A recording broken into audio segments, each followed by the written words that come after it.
Yeah, Kuwa Jada Production, Sanctified on the beat. Para sa hari, sa mga hari, hari sa kahanturan.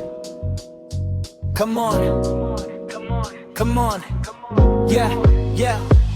Kini ang adlaw nga dugay ng gihulat. Pagbalik sa presensya mo kasing-kasing naglihok ug kusog kaayo gud sa kalibutan nga punog kagubot ug kasakit sa imong gugmara. Jesus ang akong papahulayan ug balik. Dagangi gayon nga nahilayo ko sa dala na padi mo mong grasya pero may nagkupot sa akong kamot nga walay biyaan. Karong takna akong tingugi pataas ka ikaw ra ang takos sa tanang pagdayeg ug pagpasalamat. Walay ka kumpara, walay makalabaw sa imong gugma nga walay katapusan ug walay pagkapakyas. Busa akong bayawon ng ngalan nga balaan si Jesus lamang ang hari nga walay kapulihan.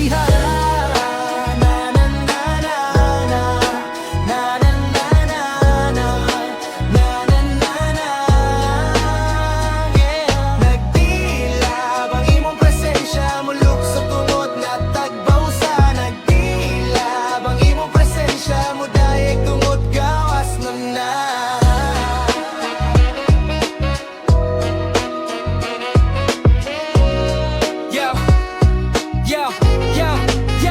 Kung ang kalibutan mo sulti nga dili na mahimo, ang imong pulong mo ingon nga adunay paglaom ug bagong kinabuhi. Gibungkag mo ang kadena sa sala ug kahadlok. Busa akong isinggit ang imong ngalan hangtod sa tumoy sa kalibutan. Walay makapalong sa kalayo nga imong gisugdan. Espiritu Santo naglihok sulod sa mata kinabuhi nga gitawag. Dili ko mahilom, dili ko mapugnan. Kaya nga akong Ginoo buhi ug naghari hangtod sa kahanturan. Nagdilap sa akong kasing-kasing nagdilap, sa akong espiritu nagdilap, ang gugma ni Kristo nagdilap. Bisan nun sa pangunos nga mo abot ang akong pagtuo dili gyud matarog. Kayang kalayo sa Ginoo dili mapalog hangtod sa kahanturan magpadayo.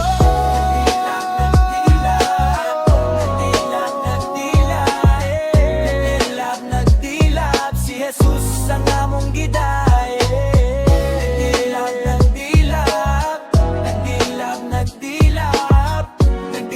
Nagdilap si Jesus ang among gidaye.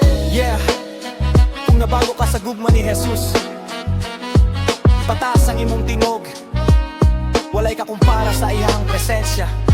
This is Kuwa Jada Production, Sanctified